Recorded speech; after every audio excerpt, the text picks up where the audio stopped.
Hello guys, आज हम लेकर आए हैं एक बहुत ही इंटरेस्टिंग वीडियो। ये है कि आईपीएस क्लर्क का जो प्री एग्ज़ाम जो ऑलमोस्ट हो चुका है। अब जब ये एग्ज़ाम हो गया है तो अब आगे क्या करना है। एग्ज़ाम होने के बाद मेंस की प्रिपरेशन करनी चाहिए या नहीं, क्या इस एग्जामिनेशन के लिए हम अपनी मेंस की प्रिपरेशन छोड़कर आईपीएस पीओ की में प्रिपरेशन करें। अगर आप समझ रहे हो कि आईपीएस क्लर्क का एक लेवल ऑफ एग्जामिनेशन तो कंप्लीट हो चुका है तो आप आगे क्या करें। पहली बात तो मेंस आएगा, रिजल्ट आने के बाद ऑब्वियसली मेंस का रिजल्ट आएगा। उसके बाद हमारे पास 2 एग्ज़ाम और शेड्यूल हैं, एक अक्टूबर में है आईबीपीएस पीओ और एक नवंबर में आईबीपीएस एसओ।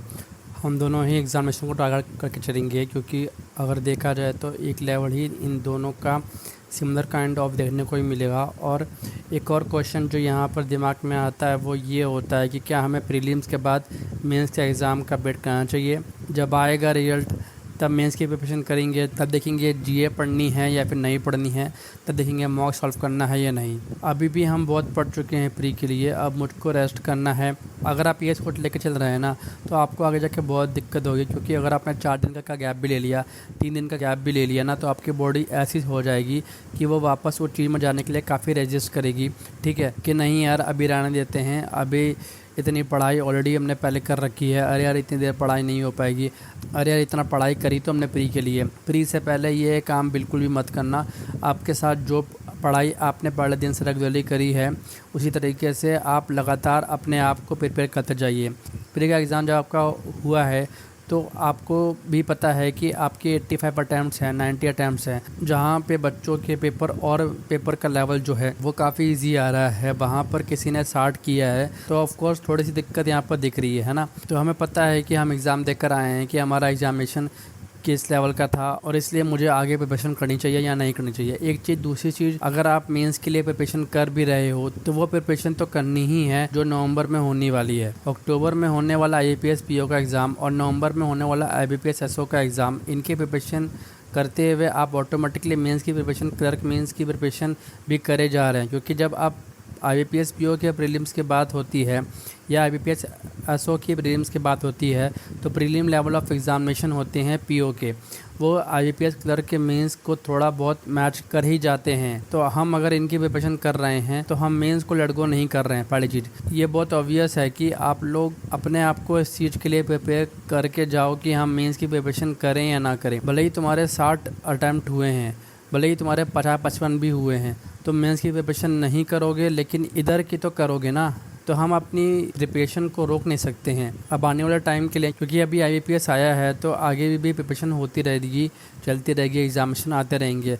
अभी हमारे पास समय नहीं है कि हम ब्रेक लें। सो हमारा जो ये बेसिक क्वेश्चन है कि हमारा क्लर्क का ब्रेक एग्ज़ाम हो गया, अब तो हो गया है, लेकिन आगे गया क्या करें। तो अगर आप ये सोच रहे हो तो आपकी प्रिपरेशन एक दिन के लिए भी नहीं रुकनी चाहिए, कि ह्यूमन टेंडेंसी है हमारी डाइजेस्ट करने लगती है यार। अगर हम 2-3 दिन पढ़ना छोड़ देते हैं तो अभी जिस लेवल की प्रिपरेशन, एग्जामिनेशन की प्रिपरेशन कर रहे हो ना, उसको कंटिन्यूसली करते रहो बिना किसी चेंज के, बिना किसी परेशानी के। क्योंकि अगर आप अपने आप को ब्रेक लगाओगे तो ये है कि आपकी गाड़ी जो चल रही है ना उसमें भी ब्रेक लगेगा, तो फिर वापस से उठने में धीरे धीरे उठना पड़ता है।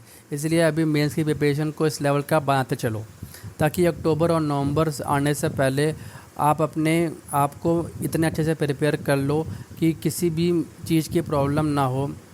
और एज आई सेड, अगर आप मेंस की बात कर रहे हो तो जीके भी आता है उसके अंदर, जीए। तो अब जीए की प्रिपरेशन अभी एक हफ्ते में नहीं हो सकती, एक महीने में नहीं हो सकता है।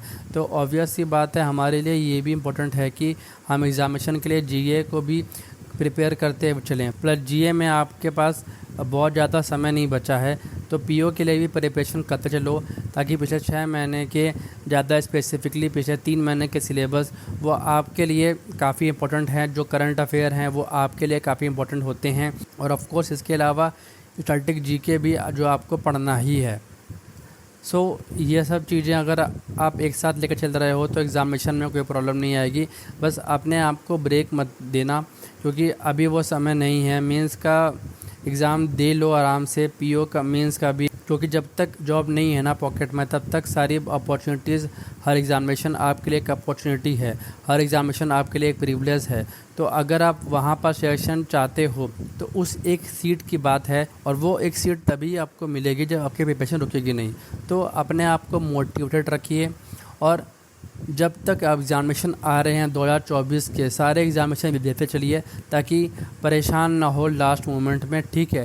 प्रिपरेशन रेडी रखिए। एग्ज़ामिनेशन की नोटिफिकेशन आते ही मान लो हम क्या करेंगे, हम सिर्फ़ और सिर्फ मॉक देना शुरू कर देंगे ताकि मॉक देकर हम अपने आप को एकदम ब्रिलियंट बना लें। एग्ज़ाम में बैठते ही हमको ये भी क्वेश्चन किया हुआ है, ये भी क्वेश्चन किया हुआ है, या ये क्वेश्चन भी हमें आता है, जल्दी जल्दी देखकर क्वेश्चन लगाते जाएं, है ना। तो अपने आप को उस लेवल के प्रिपरेशन पर पहुंचाने के लिए आप लोगों को पहले से प्रिपेयर्ड रखना ज़रूरी है खुद को। तो that's it for today guys. Prepared रखिए अपने आप को पीओ के लिए और एसओ के लिए और मेंस के एग्जामिनेशन के लिए भी, ताकि आप बेहतर से बेहतरीन कर सकें और बाकियों से अलग हटकर अपनी एक सीट पक्की लेकर एग्जामिनेशन में और सिलेक्शन लेकर आगे तक पहुंच सकें। तो अगर वीडियो पसंद आए तो वीडियो को लाइक करिए और चैनल को सब्सक्राइब करिए।